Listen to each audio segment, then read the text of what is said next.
TWM podcast.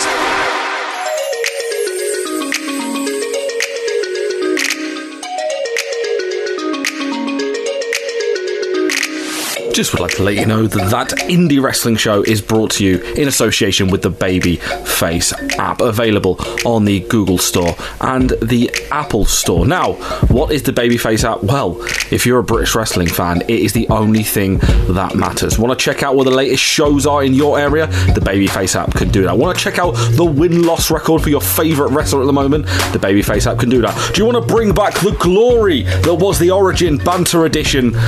Sadly, Babyface haven't got that kind of sorted out yet. Imagine it's in the beta stage, I can be assured. But if you want to check out any of their matches from Progress or anywhere else past, you can check it out at the Babyface app. Also, you can read loads of articles from loads of esteemed wrestling personnel, including ourselves, TWM. You can check out all of our BritWres articles in one easy place, and that is the Babyface app on the Google Play Store and Apple Store.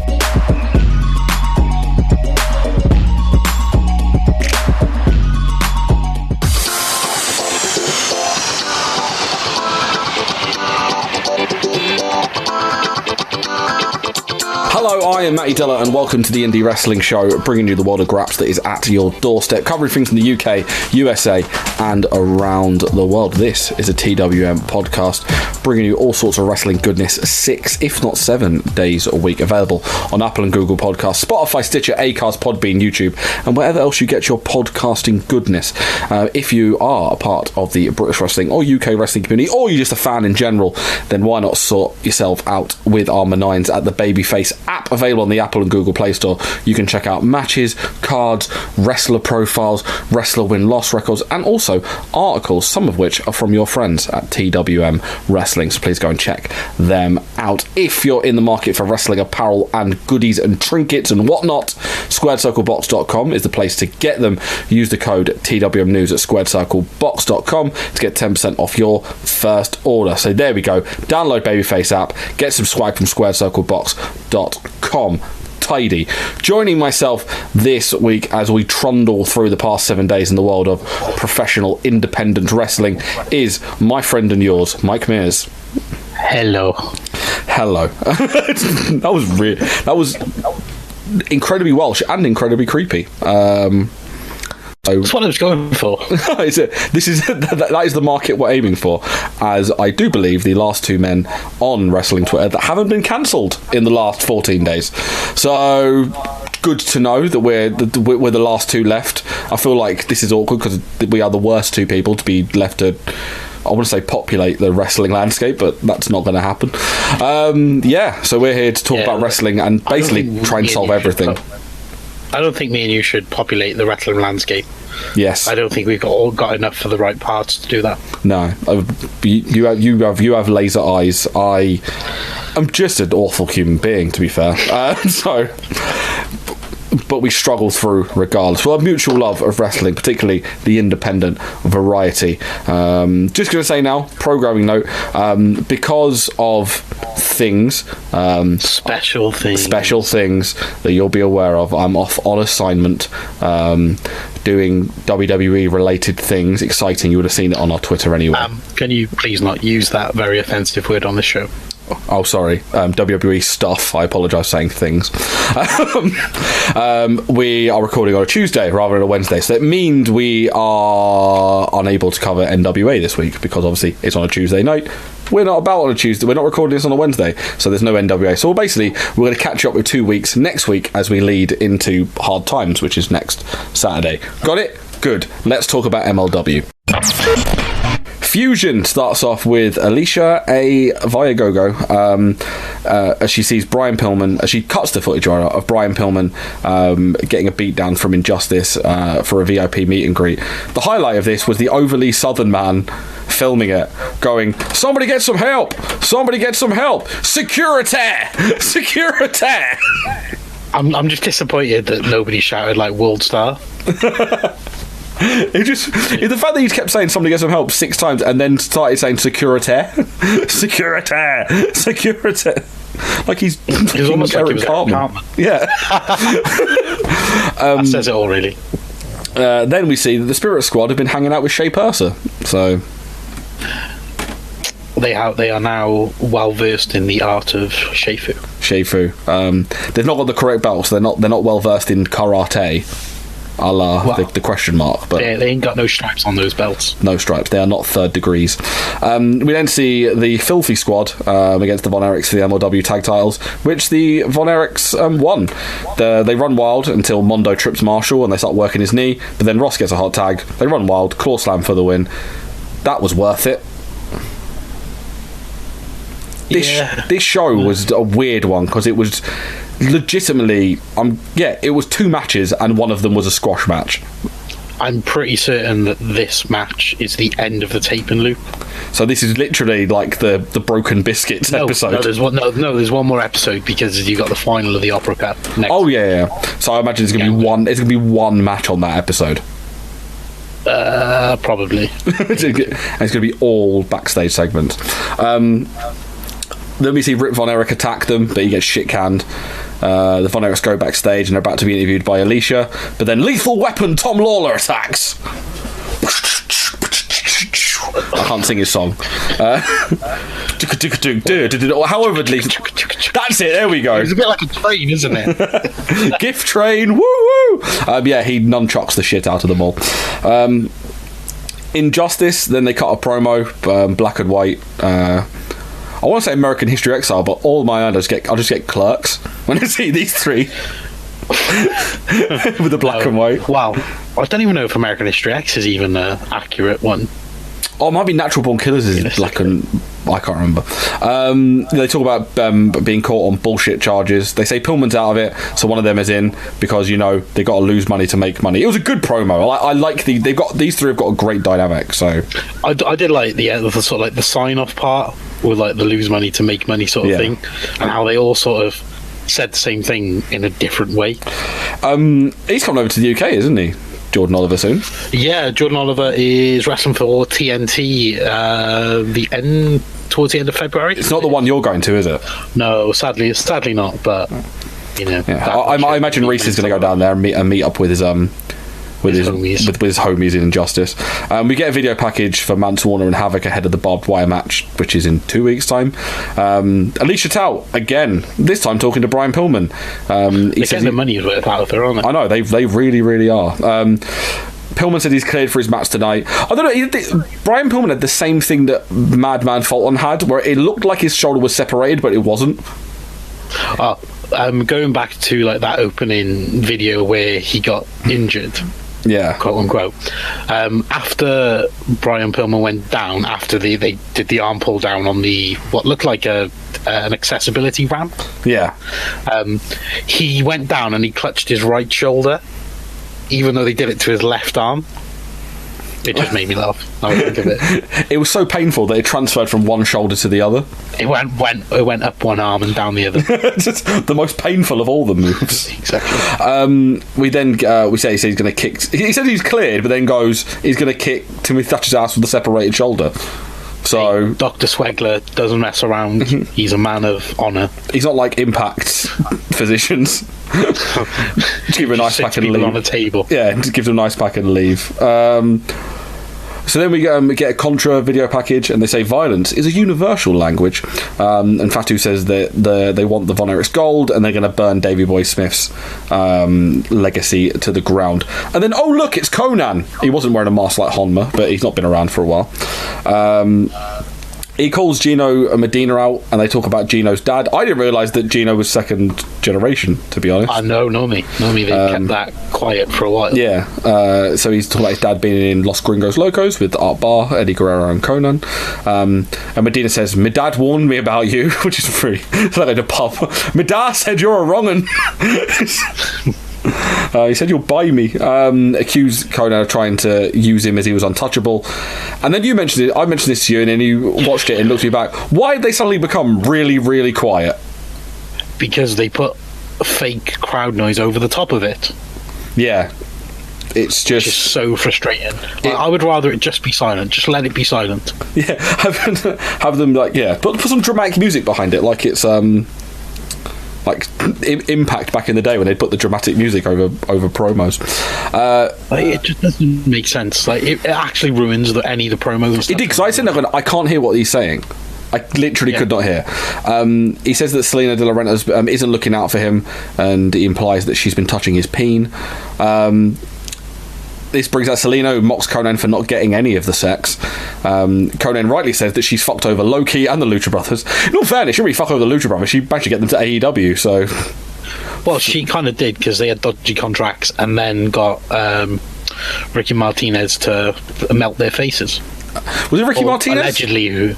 I think it was. Oh, it was Contra. Oh no, it was Thingy, wasn't it? Oh no, wait, it was we not actually. Let me correction. We've seen the video. It was definitely not the Lucha Brothers. It was two guys that looked similar to the Lucha Brothers. It was fake Pentagon and it was Hexagon and Phoenix. No, Hexagon's actual wrestler. It was Parallelogram Junior and Bison. trying to think of another mystical. Oh no! Or we could just go, because Phoenix arises from the ashes. Should we just go with Rangers? Yeah, Senko. So then here comes the Dynasty, and MJF and Holiday put themselves over and asked Gino to side with the Dynasty. We get Cody chants, which was funny. Gino then has 4 choices. Selena tries to use her lady bits, but then Medina feigned signing with Konnan. But psych! He's in with the Dynasty. Which makes sense, because this seemed... I wrote down that he's probably replacing MJF in the long run.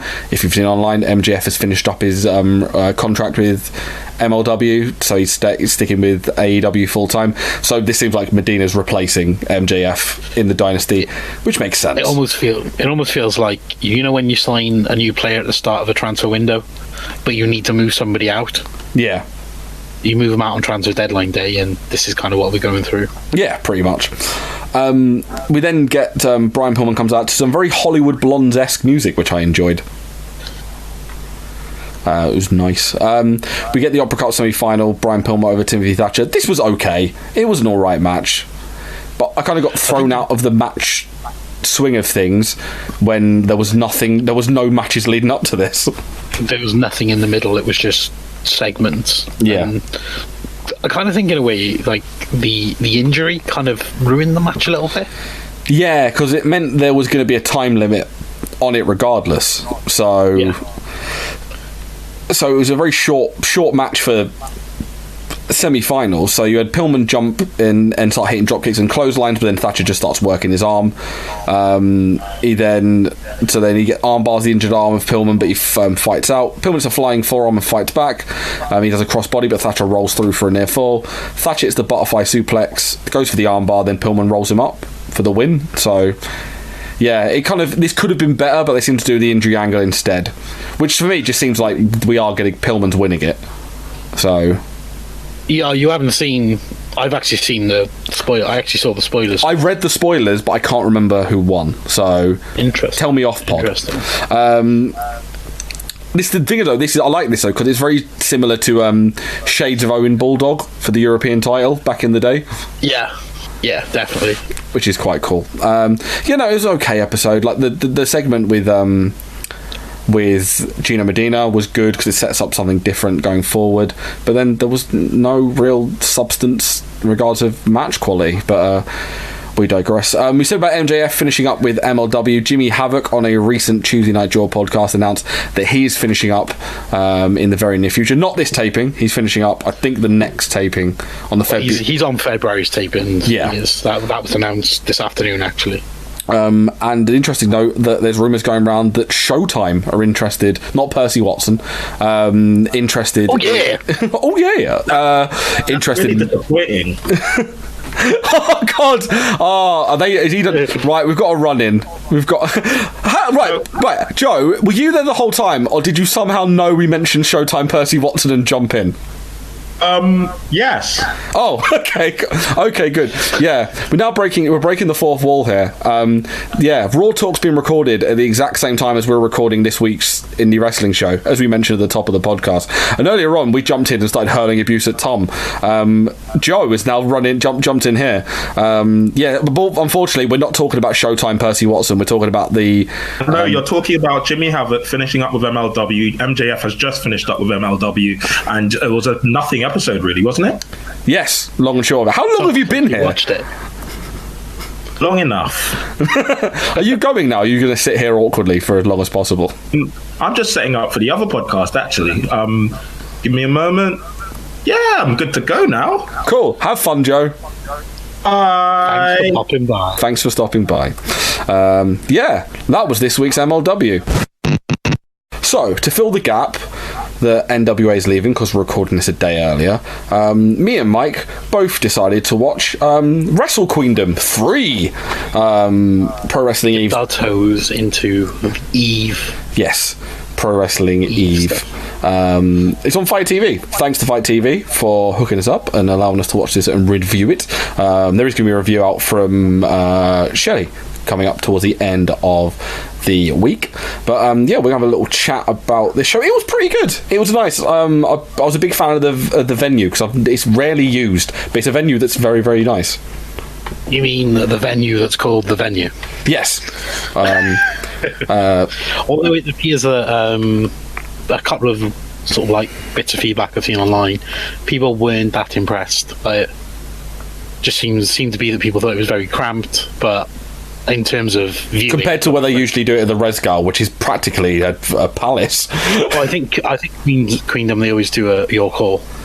Yeah, but the thing is, though, York Hall is its history over function, because we've been to a show at the York Hall, and that place is set up for ridiculously hot, one bar, and no want to set up a second bar somewhere. There were two matches that were not shown on Fight TV due to pesky contracts, which had Ginny over Nina Samuels and Killer Kelly over Roxy. That happened post-show. So we start off with the Eve 15 Women Rumble, which Jetta won. This was great fun, as are all Rumbles, to be fair. They're only great fun when you're not live tweeting. Yes, and because you've barely got time to type a tweet out, and then the next person's come out, or they've done another spot. And to be fair, the biggest battle of Wrestlequeendom was not even on the show; it was you against autocorrect. So yeah, words are hard. Words are difficult. Like for a Rumble, they did let the ring fill up with basically everyone, so they could have Dominita come out and just yeet everyone out. Dominita went full Dominita. Dominita, am I right? Biggest pop, I think, from both of us, specifically from your end, was Cara having a. Yeah. I think this is a second or third match, and she's in match. It's mental. Jesus Christ! Like she's getting that Brock Lesnar treatment, something like that. Does that make Sierra Loxton her Paul Heyman? Yes. Cool. Can we talk about a little bit about Sierra Loxton and it was Case? Yeah, no, Leah Owens was on commentary. Leah Owens. Say Lacey Owens. That's something completely different. Yeah, Leah Owens on commentary. It takes, I will say, because it's not your traditional commentary, it takes a while to get used to.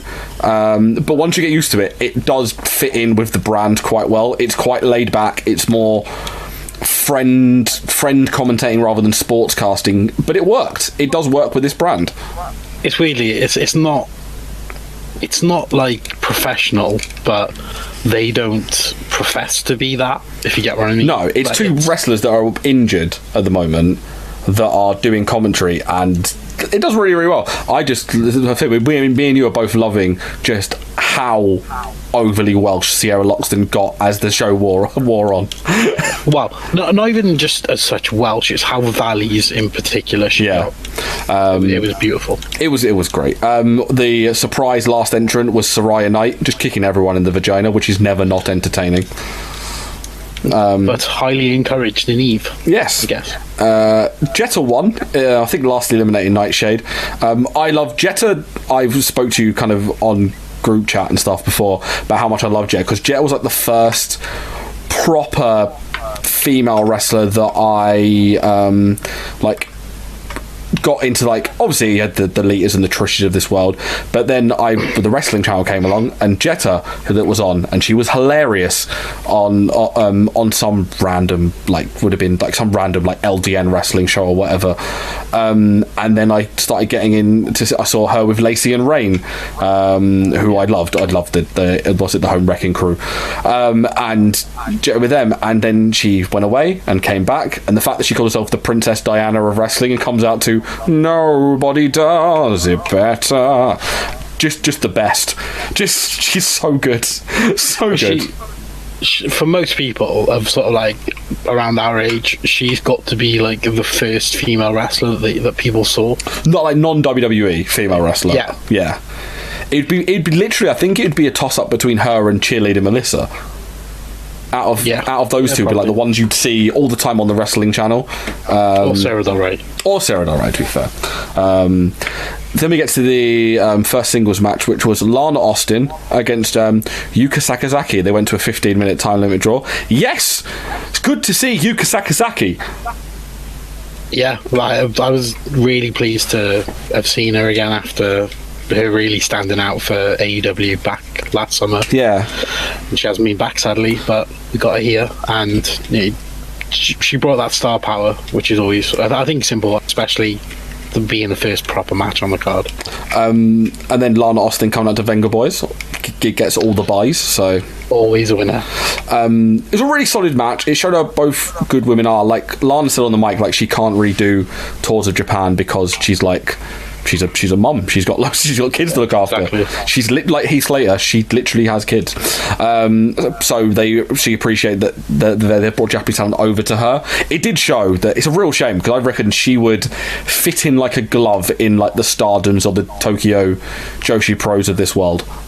Yeah, I think it's not only would she fit in there. I think how fast she would develop her skill would be insane. Well, look at Millie. Look at Millie McKenzie. Yeah. Her time over with Mako in Sendai has done wonders for her. I watched this show with my other half mainly because we were trying to watch The Masked Singer and our internet kept not letting it work. So for some reason, which is a great bonus for Fight TV and a great plug for them, their stream worked fine even though our internet was an absolute dumpster fire. The stream was spot on. Bang on. It literally only messed up at the end for me, but that was the internet we were using, not the streaming service. Yeah. So we then saw Maki Ito over Session Moth Martina. My girlfriend loves Session Moth Martina. She generally thinks she's hilarious. Like how but the real question, it's not even really a question, but we all know the real reason is because she fancies Martina. This is true. Everybody does. Like I'm starting to notice her barometer of what she enjoys in wrestling, and considering the two things that have made her that she remembers the most is Session Moth Martina and Shea Purser as Shea Fu. so we can see what kind of graps she enjoys. She will love Curtis Chapman. I know. I can't. There'll be a day, one day, wedding day, when he's our vicar. Yeah, we learned some things in this match that was complete shenanigans. Never spit a beer in Maki Ito's face because she will cry. That's true, and we also learned that Maki Ito can't hack the sesh. Yeah, one beer, she's gone. State of it. I love Ito. Like this was the first time you've seen Maki Ito, I think. Yeah, it was the first time I'd seen her, and I can understand why everybody is so like hyped about it. On a slightly off note, there's somebody been going around London putting out like Ito Army respect the stickers. The stickers, yeah. And they actually went and saw her after the show and gave her some of the stickers, and like literally she was so overjoyed by it. Like that's like amazing. That's brilliant. I remember Chris Brooks in there going, who keeps putting these stickers all around London? yeah. It's brilliant. Well, Maki Ito has met the person now. That's awesome. It's just super cool. I just love the entrance because I love the whole story of Maki Ito being one of those J-pop idol, and then just I can't remember the reason. I thought it was that she would go to like wrestling shows and get hammered all the time, so she got kicked out, but she did something that led to her getting kicked out and she went, fuck it, I'm becoming a wrestler. So and her entrance is the best. I love that she basically does a whole pop concert for her entrance. She does, yeah. It's so cool. But I think that just shows it's so... One of the things we don't get so much here is, compared to like Stardom, is how character based it is. Yeah, no question. And I love the promo at the end. She's like, thank you everyone, please buy my shirts, I am poor. Yeah. It's great. We then get North Phoenix Diana over Zoe Lucas. Hey, Zoe Lucas, I'm not biased at all. Not biased whatsoever. I made someone made a like really good point. I was talking about this because they were hyping Nor Phoenix Diana as the world's first pro wrestler to wear a hijab in the ring, and then Kyle texted me and was like, "No, Raisha Saeed wore one, didn't she, in TNA?" I was like, "You are correct, I think, but I don't think it's a proper one. I think it's not an actual religious."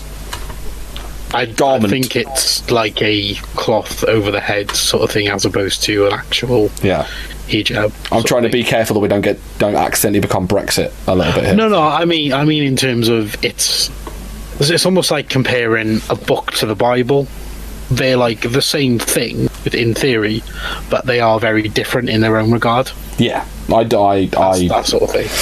It was a good match. Like Diana's a little rough around the edges, but she'll get there. Like I think she's like 19, isn't she? She's very young. 19 and from Malaysia, so you can't imagine that she gets to work. Being a Muslim wrestler, I can't imagine she gets many opportunities to work with males as well. Yeah, or any at all potentially.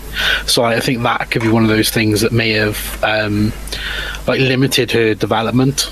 Because I was imagining, like, as a Muslim wrestler, it'd be fascinating to kind of, maybe there's something we need to discuss, maybe potentially for interviews and stuff. Discussing doing Ramadan as a wrestler, that must suck because you can't eat all day, and then you've got to wait till sundown to eat, and then you probably, if you're working, you've got to work that night either on a full stomach or completely empty stomach with no water. But on the flip side, it would work perfectly for the travels after shows, because everybody always eats somewhere after a show. Yeah, it does. So it's going to be nice. Have to keep it. Maybe have to look into this a bit more in depth. We'll definitely we'll put a pin in this and we'll come back to it. We had the Eve title match, Rhea O'Reilly over Laura Di Matteo. I'm not gonna lie, this was probably my least favourite match on the show. It had Laura Di Matteo in it, so I don't mean to sound like defeatist about it, but this was booked fucking horrendously. Yeah, it wasn't great. The match wasn't great at all. To do with who was in the match, it was just. It didn't seem like Laura Di Matteo never stood a chance in this match, because you had Rhea O'Reilly come out with Nightshade and Livy Grace. Yeah, and they were involved in the whole match. And once they then get rid of them, Rhea O'Reilly's in charge. Laura Di Matteo gets the slightest bit of a comeback. We get a ref bump. And then another person. We get Sky Smithson. I will say the heel turn was nicely done. I liked it. It was nicely laid out. You had the drop kick out, comes in the ring, reveal. It was very well done. I don't know how much they've sort of teased that or sort of done anything with Sky Smithson. I've read this up. Apparently this was her big return, because although she'd returned recently from Germany but couldn't buy a win. Like, she kept just losing all of her matches. So then her eliminating Rebel Kinney was like a big... Like, apparently this was all laid out quite well. That's what I did. I read up and actually the heel turn, but the match, because Di Matteo dominated with all three of them there. And when they eventually got thrown out, Rhea started working her over on her own. So it was completely bass-ackwards. It made no sense. Let's get to a match that was very, very good. The Eve Tag Team titles, Medusa Complex over the Woke Queens and Sami Zayn, Giselle Shaw. First of all, internet cut out during the Woke Queens entrance. I was fucking raging. All I can say, matching gear, matching dance move, matching coffee. Yeah. That's what a real tag team should look and act like. We need the Woke Queens in more places. Perfectly. Because they're so good. You know what also we need? Heel Giselle Shaw in more places, because she works so well as a bad girl. One of the things to mention this was very like a brutal match, almost if Charlie Evans was in it, so immediately went, fuck it, death match. Charlie Evans went, well, I'm going to use this as a warm-up for the deathmatch tournament I'm going to be in. So I'm going to kill you all. So we got Sami Zayn took a bump through a barbed wire table, but clipped her. It looks like she clipped her head on either the floor or the stairs. I think we'd realised that it was the floor, but she slid up and it looked like the stairs, because if you clip her head on the stairs, she might have legitimately knocked herself unconscious. Or worse. She could have done some serious damage if she'd have landed on those stairs. But I think she lands on the table and the momentum slides her back into the bottom step. At worst, I think maybe she might have scraped her head on the stairs as she moved up. Because you see, she had a big, nasty gash on the back of her head. Gash on the back. She's okay though, which is good to know. Great match. I will say the one person that shone for me in this was Valkyrie. Looks so good. I agree so much. Just has almost got that beginnings of a star. You can see things are in the right place for her. That's why I'm going to look, because I want to look how old. I think Valkyrie's quite young. She's like not like, I think she like said, so she's definitely one to watch. Obviously, just putting the word Valkyrie gets the Tom Cruise film up. So why would you do that, Matt? You idiot. And if you put that in as a wrestler, you'd probably get tired of Valkyrie. You do, but I think yes. I want to say she's probably early 20s. Well, she's made a debut in 2015, so she's only been wrestling for this will be her 5th year. Yeah, fifth year. Yeah, she's really, really, really cool. Really, really great. And Debbie Keitel's awesome as well, but she's definitely the biggest standout. Really happy for Medusa Complex winning.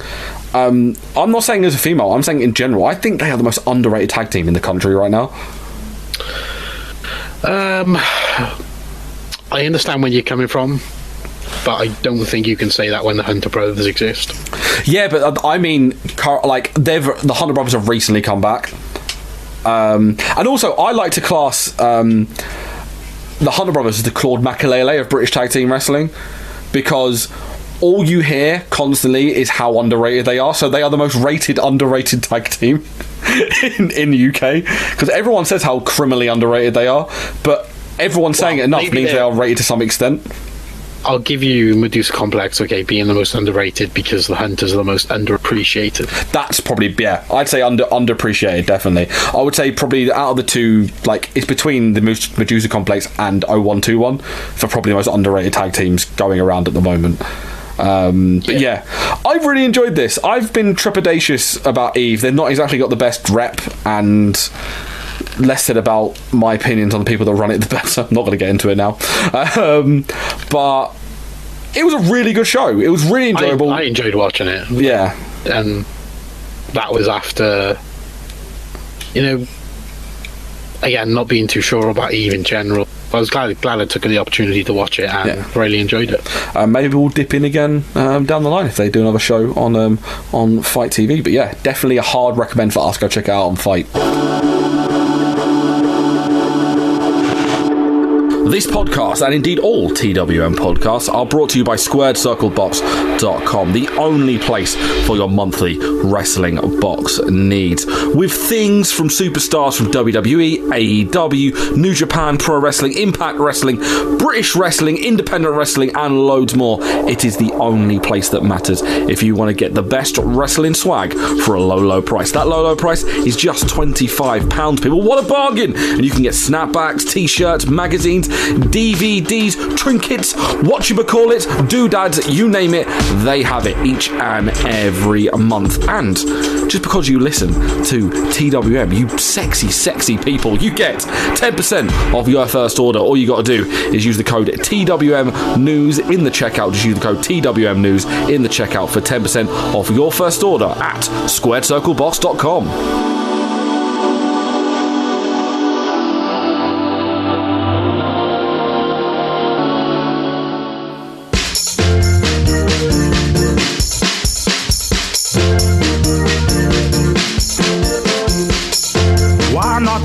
I said, why not spread the gospel of the TWM squad with some of our lovely merch over at Teespring. We have t-shirts for all shapes and sizes, hoodies, sweatshirts, mugs, stickers, and loads more. Also, just for listening to this podcast, you can get 10% off your order. I said using the code podcast. That's podcast. Once again, podcast in the checkout for 10% off at teespring.com/stores/TWM-wrestling-merch. That's right.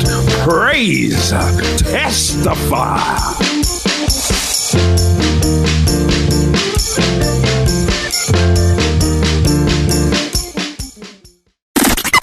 It's a brave new world this Sunday, Chapter 101 at Progress, Dalmatians, and it is the first in the post-Smallman era.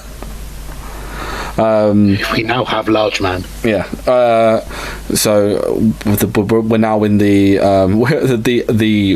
I'm trying to think of what's it. The evil dictatorship is no more. We're now in the evil dictatorship of Matt Richards in charge. Well, I voted for Kang. But like we did say, I think we mentioned this. Might have been in pod, might have just been in private circles that we expected Progress to look very, very different without Jim, and I can't say they're wrong. Like, this card is got people on it that we know, but it's a very different looking card than. I feel like it's been slowly but surely doing this anyway.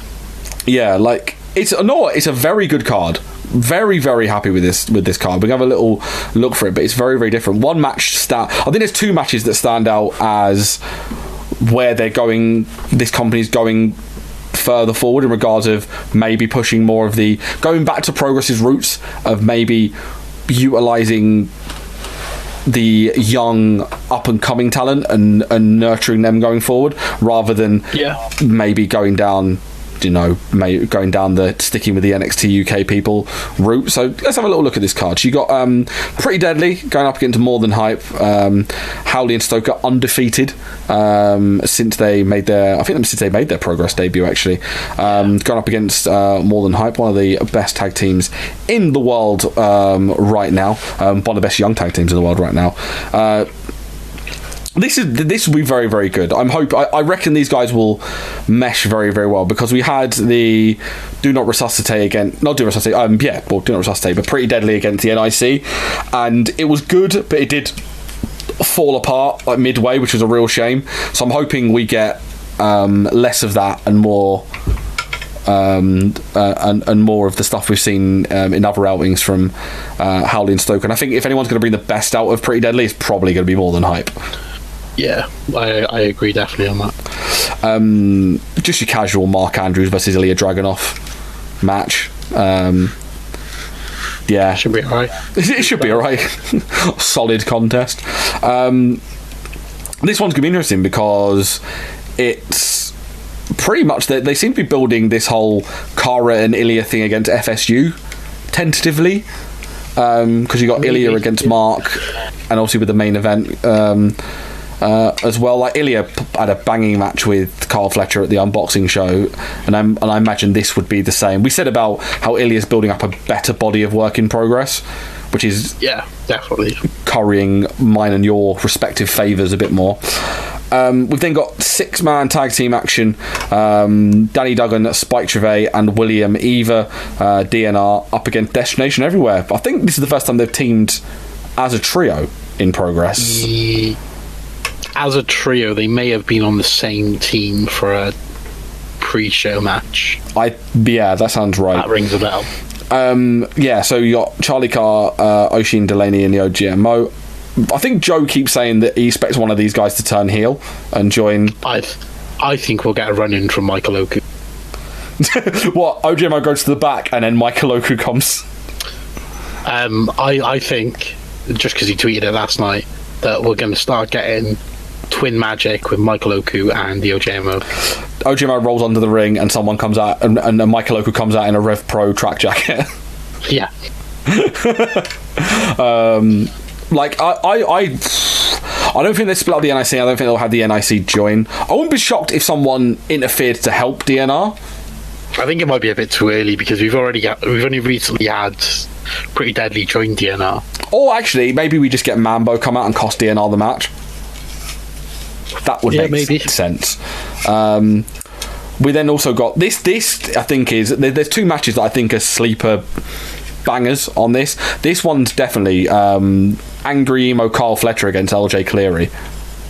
That will be really good. It'll be very good. Kyle's just on a tear at the moment, and LJ Cleary he's always a fantastic wrestler. And we get to see whether they're going to whether they're going forward with maybe this darker Kyle. I hope they've got him. You can't have Carl coming out in all black gear with the mask and just have I hope they've got different music for him now.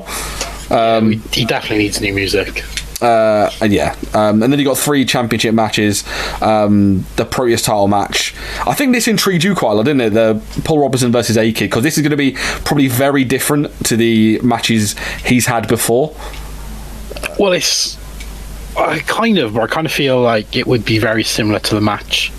I'm going off styles here that Robbo had with Timothy Thatcher, in terms of that more grappling based match. I think this is going to be, I reckon it's going to be a lot more mat based. Like, that one was a lot of submissions and hard hitting, where I reckon this one's going to be very on the ground, amateur technical style. Like, I like we're getting such a great body of work in these matches. Not all the matches are the same. The one against Eva was like a wild brawl. The one against Thatcher was like a submit, like a quasi MMA. The one against Ridgway was just a fist fight. And then this one I feel like it's going to be different as well. The next match is my other sleeper banger of the show. This shows how different Progress is going forward for me. She had an absolutely star-making performance out on Boxing, coming in late doors, opening the show, which was meant to be the pre-show match, ended up opening the show due to illness. And she impressed so much she's getting a title match. So you've got Progress Women's Champion, you've got Ginny against Mercedes Blaze, and I think she was one of the big names coming out of unboxing that we were talking about how good she actually is, was Mercedes Blaze. Progress have always said, like, those dark matches that we get are their opportunity as much as ours to see people that we may have never seen before or completely unaware of, to see where, if they can, A, if they match up to the qualities that Progress look for, and B, to see if there is somewhere within their stories and what's going on to fit them in. And Mercedes Blaze took that opportunity with both hands for certain. Yeah, we said that she, like, in regards of, like, looking like a star, she's up there with Ginny in regards. We said the way she carries herself and the gear that she has, the way she looks, she already looks like a big deal. Yeah. She was actually in the Rumble as well, wasn't she, Mercedes Blaze, for Eve, and she did very well there. Yeah, I really, like, I reckon if they give this time and they let Mercedes Blaze get a lot of stuff in, I reckon this could be the absolute banger of a match. But are we looking at, going off the last chapter and Ginny's promo, is this a match that she should be dominating to, like, kind of take a step towards re-establishing division and her as a champion? I'm not sure. I think it could go either way. I'm hoping it's not like a 5-6 dominant, like, a couple of hopes for a dominant victory. I hope this goes good 10-15. Like, Ginny shows she's in control, but we get like a good 2-3 minute period where Mercedes Blaze shows what she can do. I'm really interested in this match. And the main event, Unified World Championship match. Please stop calling it the Unified World Title. Just call it the World Title now. Like, we're not WXW here, people. Title, no, but it doesn't matter anymore. It's not unified. He hasn't got 2 belts. Eddie Dennis going up against Cara Noir. I genuinely think they might switch the belt. I don't know why. I've just got this weird feeling that they might do a big shock title change. I don't just there's no reason for it. It's when you have that feeling in the pit of your loins that they're going to change. They're going to switch the title on this, and I feel like it might not be a long reign. It might be a William Eva style reign, but I do feel like they might switch the belt. Okay, just to switch this around, we go from your gut to your brain. Do you really think they're going to take the title off Eddie the show before they do their debut show in Wales? No.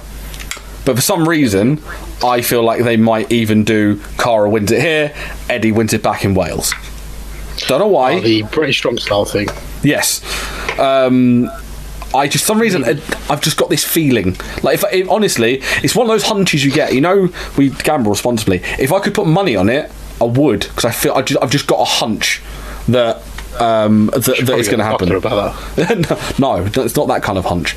But I've just got a feeling that it's going to happen.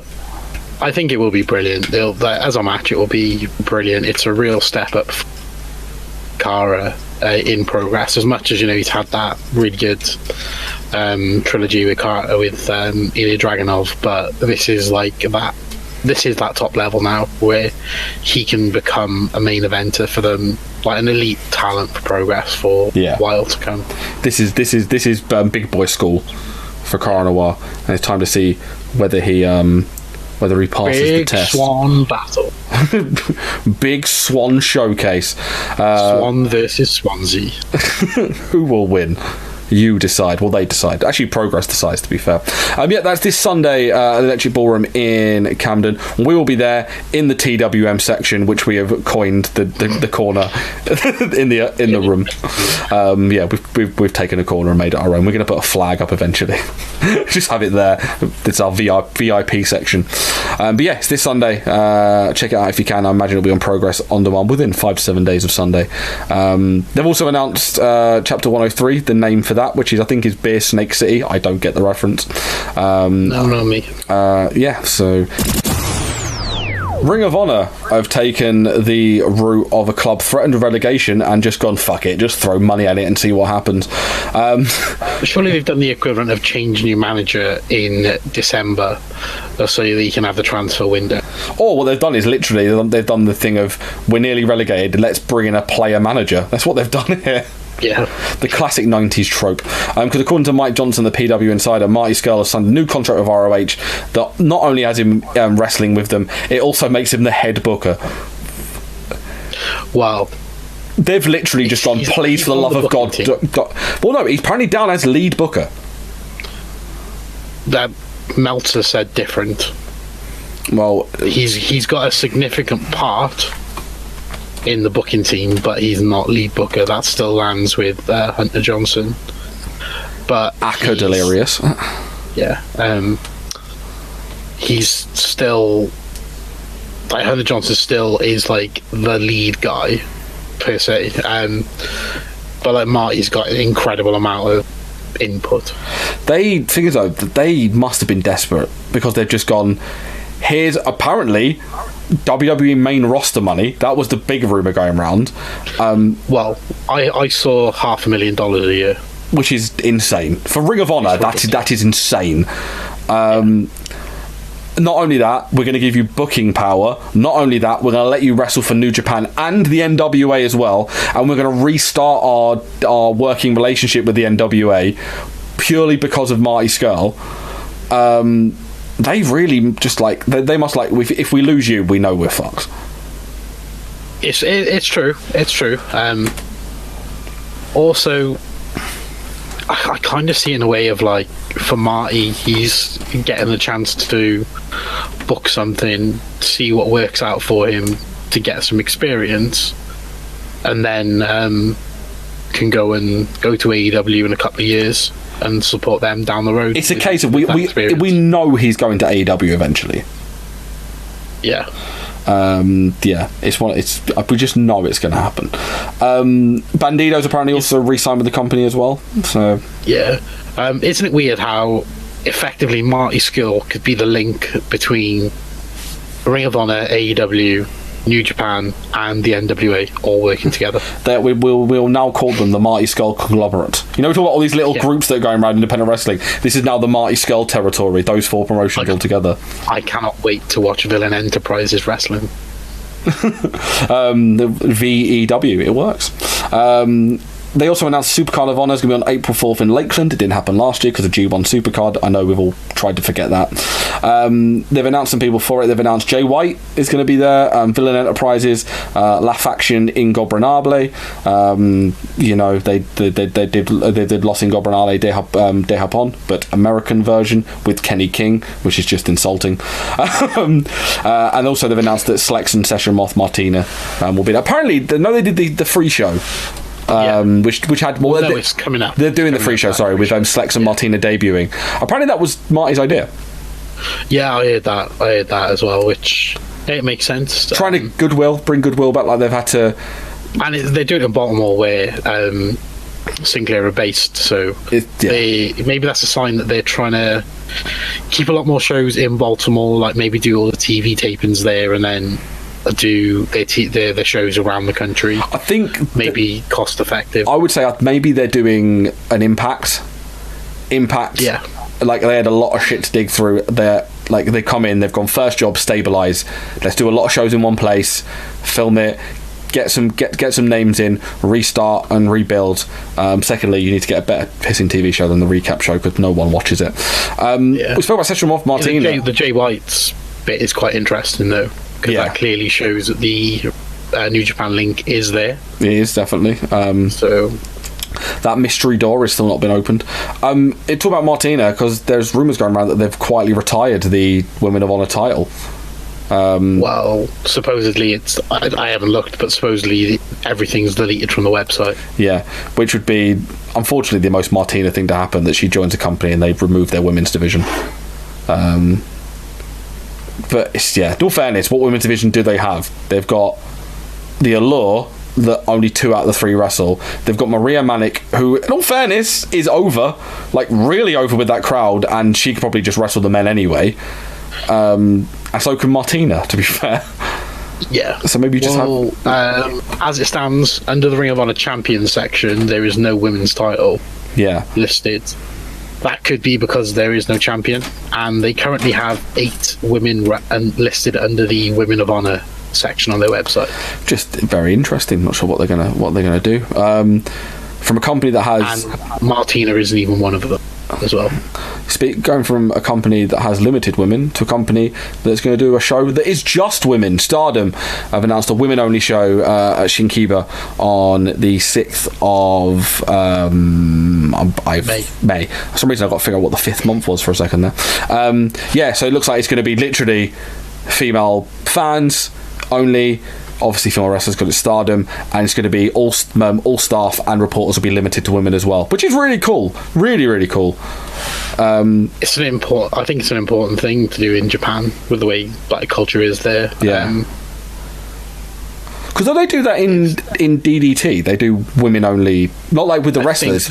They do the women only shows where they have the men be all adorbs and that, and do dance routines. Wasn't Chris Brooks on one of them? And he looked really, really awkward. Yeah. Well, like if you look at like New Japan, I think it's something like 56% of their attendees to live shows in Japan are actually female. Yeah, it's like, I think it's a fandom thing, isn't it? In Japan, like they, like you got to see, like it's colourful. Like I said, it's colourful, exciting action with, hey, it works both ways with very attractive men. Like if you're that way inclined and you're a female in Japan, of course you're going to go to a New Japan show. By the way, we spoke about Chris Brooks. Are we going to talk about his untimely demise in the next month or so? Well, like I told everybody else, in our circle, go out and see him while he's in the UK when he's next back. I think he's back this weekend, or maybe next weekend. But yeah, go and see him because he may die in March. Yeah, why is that the case? He is getting to live for what I appear would be. Do you remember Shawn Michaels had the boyhood dream, which was winning the title at WrestleMania? Is this the boyhood death wish? Yeah, basically. It appears that his dream, Chris Brooks' dream, is to have an exploding death match, and he's going to have one with Onita. So yeah, he probably is going to die. That's a shame. But I think he's quite happy about it, because that way, if he does die, then he will at least make the front cover of the wrestling magazine. This is true. What I'm going to do is I am going to skip the next 2 stories and go to the last one and come back to the other 2, because I feel like it would be inappropriate. So Will Ospreay is going to be in Florida for WrestleMania weekend, but the one that I'm most excited for, he's going to be at the Mike Hitchman Memorial Show. Wild Boar is still with us.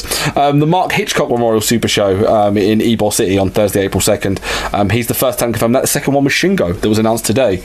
They're both confirmed for that. Oh no, they've announced like 8 people. Have they announced more people now? Oh, I only saw Shingo and Will Ospreay, so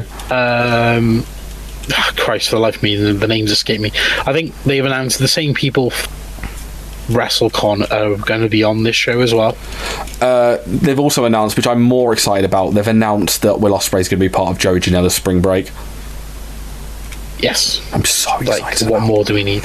I think I turned around to you and said the match that I want.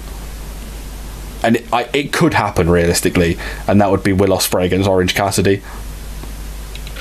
It very much could. It very, very much could. I'm torn on match I would want. Part of me would want him to have that Nick Gage match, because I think it just Ospreay versus Gage would be the best thing ever. It would just be insane. The flip side is I would like this match more, because I think it would mean more overall, and they would have an absolute insane match. And it'd be Ospreay versus Tony Deppen, because that's what Deppen does. Deppen wrestles all these insane guys on GCW shows and somehow makes them look even better than they are. You know, we're getting like Deppen No Legs 3. Or we're getting Deppen No Legs teaming up against someone instead. Ospreay versus No Legs. Telepathic. Actually, the other one is obviously Ospreay versus Alex Zane, which I think he has personally said that he wants. Or Jordan Oliver. That would be really good. Ospreay and Jordan Oliver would be really, really good. So there's so much good talent that potentially could work. Also, they've confirmed the cancelled match. Chris Bay would be really good. Chris Bay would be really, really good as well. The list goes on and on and on. They've also announced the match that was cancelled for the last Bloodsport is confirmed for this. Yes. This Bloodsport, which is Moxley against Josh Barnett, which is going to be very, very, very good. So I'm happy that we're getting that. Obviously, that's going to build nicely. There's some fun matches there, and it'll be great to watch them all on Fight TV. Right, let's wrap things up with this. Now you can see why the last two stories would have been inappropriate to talk about after we spoke about Chris Brooks, because we're going to talk about... it's almost like, before you go into who they are, it's... oh, these guys are dead. No, not those ones. Yeah, I was about to say, brace yourself. This is very sad, at the same time, very confusing. So, La Parka passed away. Jesus Julieta Escoboza passed away following an accident, a near-fatal in-ring accident last year, at the age of 55. This is not LA Park. This is not Los Angeles Park. This is not at Los Angeles Park. This is La Parka, the guy that took the La Parka name, when Aldolfo Tapia, LA Park, went over to WCW. He was originally La Parka Jr., and then he just went over there because Antonio Pena was like, no, fuck you, you're over in America too much, I'm making my own La Parka now, because him dancing kind of the Thriller was like a big part of AAA. Last year in October he went for a dive against Roosh, he missed and he hit his head on the floor on the guardrail, which led him to be paralysed.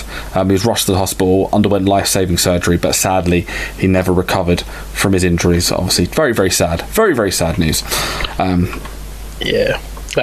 Quite nice was La Parka. Actually, he was asked on Twitter about if he would take the name back, and he said no, he wouldn't, because it wouldn't be fair to the legacy of this La Parka. Yeah. So I think that's really, really nice touch. I'm sure there'll probably be a memorial show as well that AAA will do, I imagine. And then also on the same day, which is very, very strange, the announcement Kendo Nagasaki died at the age of 71, but not the one that you're thinking of. Kazuko Sakurada wrestled for the World Wrestling Council in Puerto Rico and the NWA, died at the age of 71 due to an alleged pacemaker failure leading to a cardiac arrest. Also, he wrestled a lot for FMW, I believe, as well. Yeah, so it was a very strange day having two wrestlers die that weren't the wrestlers that are most well known for those names. So yeah, it was very strange, like moments we had where we were like, oh my god, this guy's died, and we were like, it's not that one, it's the other one. No, it's not.